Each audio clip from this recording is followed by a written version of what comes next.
Welcome to Mahathi tailoring. Hello అందరికీ. చాలా ఈజీగా బ్లౌజ్ కటింగ్ అయితే ఈ వీడియోలో నేను మీకు చూపిస్తున్నాను. సో ఇప్పుడు ఈ వీడియో చూసే వాళ్ళందరూ ప్లీజ్ నా ఛానల్ని అయితే సబ్స్క్రైబ్ చేసుకొని ఒక లైక్ ఇవ్వండి, అలాగే కామెంట్ చేసి చెప్పండి. మనం ఎప్పుడైనా blouse piece lining piece cut చేసుకున్న తర్వాత ఈ ఈ శారీలో వెళ్ళిన బ్లౌజ్ పీస్ని నేను ముందుగా కట్ చేస్తున్నాను చూడండి. సో మనం ఎప్పుడైనా ఒక శారీలో బ్లౌజ్ పీస్ని విడి చేయాలంటే ఇక్కడ మనకు సమానంగా రాదనమాట.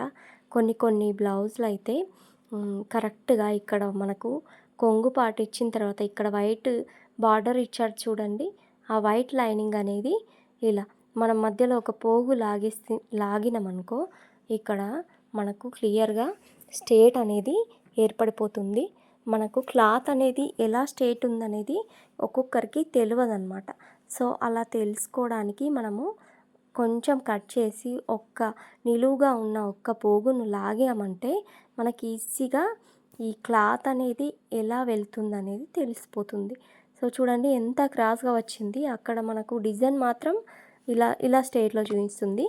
ఆ స్ట్రేట్లో చూపించిన దానికి ప్లెయిన్గా మనం స్ట్రేట్గా కట్ చేసామంటే ఖచ్చితంగా మనం రాంగ్గా కట్ చేసినట్టే అవుతుంది.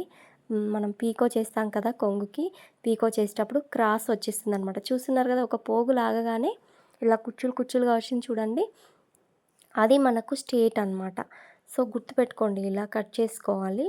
మనము క్లాత్ని ఇలా పర్చేసుకొని స్ట్రేట్గానే కట్ చేస్తున్నా అని కట్ చేశారంటే ఖచ్చితంగా మీరు పప్పుల కాలు వేసినట్టే. సో ఇలా చెయ్యాలన్నమాట. సో ఒక్క దారం పోగుని లాగామంటే చూడండి ఇక్కడ ఎంత క్రాస్గా వచ్చింది. నేను ఇలా లాగేసరికంటే చూడండి ఇంత వేస్ట్ అనేది నీట్గా కట్ చేస్తున్నాను. మనం పీకో చేసేటప్పుడు క్రాస్లో వస్తుందన్నమాట. మనం అంబ్రెల్లా కటింగ్కి కిందికి ఎలా క్రాస్గా రౌండ్గా కట్ చేస్తామో ఆ రౌండ్గా కట్ చేసినప్పుడు పీకో చేసేటప్పుడు మనకి ఎలా అవుతుంది, క్లాత్ అనేది ఇట్లా సైడ్కి వస్తుంది కదా. స్ట్రేట్గా ఉన్నప్పుడు పీకో చేసేటప్పుడు ఒక రకంగా కనిపిస్తుంది. మనకు క్లాత్ క్రాస్గా ఉన్నప్పుడు పీకో చేస్తే ఖచ్చితంగా తొందరగా తెలిసిపోతుంది అనమాట. సో అలా క్రాస్గా ఉంటే పీకో చేయడం వల్ల బాగుంటుందా? అస్సలు బాగోదు. ఒక సైడ్ ఎక్కువ ఒక సైడ్ తక్కువ మన కస్టమర్స్ కూడా నచ్చదనమాట. ఇదేం చేసావు, ఎలా చేసావు అని అడుగుతారు.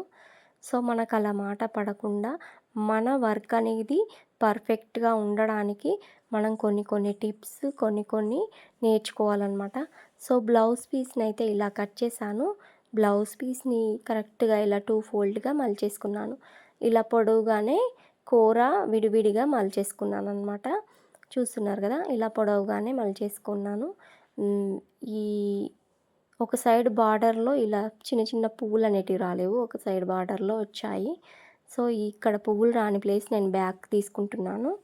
సో బ్యాక్ పార్ట్కి నేను ముందుగా కట్ చేసుకున్న లైనింగ్ పీస్ బ్యాక్ పార్ట్ అనేది ఇలా పెట్టేసుకున్నాను. ఇలా పెట్టేసుకొని నీట్గా ఫస్ట్ అయితే ఈ బ్యాక్ పార్ట్ని కట్ చేస్తున్నాను. మనం ముందు ఈ బ్లౌజ్ లైనింగ్ పీస్ కట్ చేశాను కదా, మీకు ఈ లైనింగ్ పీస్ కటింగ్ అనేది కావాలి అని అనుకుంటే నేను నా వీడియోలో కొలత బ్లౌజ్ ఆది బ్లౌజ్ సహాయంతో మెజర్మెంట్స్ తీసుకుంటూ కట్ చేసిన వీడియో ఉందండి.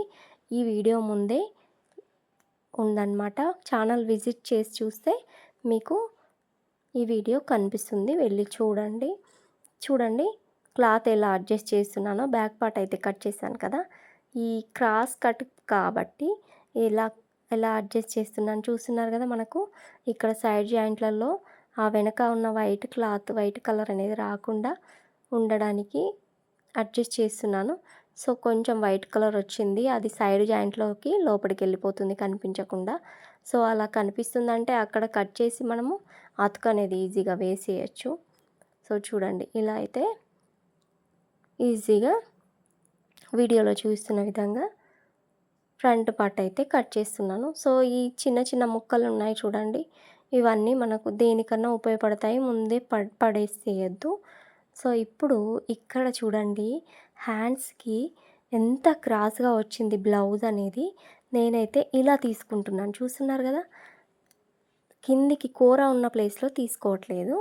సో మిగిలిన పార్ట్ మొత్తం ఇలా మలిపేసుకొని పొడువుగా నేను అందుకే తీసుకున్నాను. చాలామంది అడ్డం పెట్టేసుకొని తీసుకుంటారు. అలా అడ్డం పెట్టుకున్నా కానీ ఇక్కడ చూస్తున్నారు కదా వైట్ కలర్ వచ్చింది, అదంతా బాగుండదు. కాబట్టి నేను ఇలా పొడువుగా తీసుకొని మిగిలిన దాంట్లో షేప్ బెల్ట్లు అనేటివి కట్ చేస్తున్నాను. షేప్ బెల్ట్లు కూడా నేను బ్లౌజ్ పీస్ 2 తీసుకుంటాను, మొత్తం 4 తీసుకుంటాను అనమాట. అందులో కూడా కొన్ని అతుకులు అనేటివి వచ్చాయి, చూస్తాను. ఇప్పటివరకు ఎలాంటి అతుకులు అనేటివి బ్లౌజ్ పీస్లో రాలేదు. లైనింగ్ పీస్లో మాత్రం ఏంటి హ్యాండ్స్లో అతుకులు అనేటివి వచ్చాయి. మీరు blouse piece cutting, lining piece cutting అనేది ఫుల్ వీడియో ఛానల్లో ఉంది, వెళ్ళి విజిట్ చేసి చూడండి. ఈ వీడియో మాత్రం బ్లౌజ్ పీస్ని ఎలా అడ్జస్ట్ చేస్తూ కట్ చేయాలనేదే వీడియో అనమాట. సో చూడండి, ఇక్కడ వైట్ కలర్ వచ్చింది కదా, ఈ వైట్ కలర్ బ్లౌజ్కి బ్యాక్ సైడ్ వెనక సైడు వచ్చే విధంగా ఈ వైట్ కలర్ అనేది కట్ చేస్తాను. తర్వాత పైన బ్లాక్ కలర్ అనేది ఫ్రంట్ సైడ్ వచ్చేటట్టు 2 తీస్తాను అనమాట దీంట్లో నుంచే. సో చూడండి, షేప్ బెల్ట్లో కూడా ఒక దగ్గర ఇక్కడ వెనక సైడ్ అతుకు అనేది వచ్చింది. మనకు లైనింగ్ పీస్ కస్టమర్ పెద్ద సైజ్ కాబట్టి లైనింగ్ పీస్లో కూడా చాలా అడ్జస్ట్ చేస్తూ ఈ చిన్న చిన్న అతుకులు పెడుతూ కటింగ్ అనేది చేశాను. సో చూడండి, నేను ఎలా 1కి 2 సార్లు చూస్తూనే ఉన్నాను. షేప్ బెల్ట్లు అనేటివి 2 రావడానికి ఎలా అడ్జస్ట్ చేయాలనేది 1కి 2 సార్లు చూసి 2 సైడ్స్ కరెక్ట్గా వస్తాయా లేదా అనేది నేను ఒక్కసారి ఇలా పెట్టి చూసుకున్న తర్వాత కటింగ్ అయితే చేస్తున్నాను. చూసారు కదా, ఇప్పుడు ఇక్కడ ఒక షేప్ బెల్ట్, ఇక్కడ ఒక షేప్ బెల్ట్ ఈజీగా వచ్చేసాయి. మనం స్టిచ్చింగ్ చేసేటప్పుడు చిన్న అతుకులు పడితే ఈ క్లాత్ తోటే మనము కుట్టేసుకోవచ్చు. స్టిచ్చింగ్ వీడియో నెక్స్ట్ వస్తుందన్నమాట, వెళ్ళి చూడండి. ఖచ్చితంగా ఈజీగా స్టిచ్చింగ్ అనేది నేర్పిస్తాను. సో ఇప్పుడు ఈ వీడియో చూస్తున్న వాళ్ళకు వీడియో నచ్చినట్టయితే లైక్ ఇవ్వండి, షేర్ చేయండి, ఛానల్ని సబ్స్క్రైబ్ చేసుకోండి. బెల్ట్లు కూడా కటింగ్ అయిపోయి మిగిలిన దాంట్లో నుంచి హుక్స్ పార్ట్ అనేది ఫ్రంట్లోకి బ్లౌజ్ పీస్ ఉంటుంది కదా, దాంట్లో నుంచి తీసుకోవచ్చు అనమాట. సో చాలా ఈజీగా షేప్ బెల్ట్లు, ఫ్రంట్ పార్ట్, హ్యాండ్స్కి అసలు అతుకులు రాకుండానే కుట్టేశాను. చూస్తున్నారు కదా, బ్యాక్ పార్ట్ బ్లౌజ్లో మనం బ్లౌజ్ క్రాస్గా వస్తే ఎలా కట్ చేయాలనేది చాలా ఈజీగా చూపించున్నానని అనుకుంటున్నాను. సో మీకు ఏమైనా డౌట్స్ ఉంటే కామెంట్ రూపంలో అడగండి. ఖచ్చితంగా మీ డౌట్ని క్లియర్ చేయడానికి ట్రై చేస్తాను. స్టిచ్చింగ్లో, కటింగ్లో ఏవైనా డౌట్స్ ఉంటే ఖచ్చితంగా కామెంట్ రూపంలో అడగండి. Thank you for watching.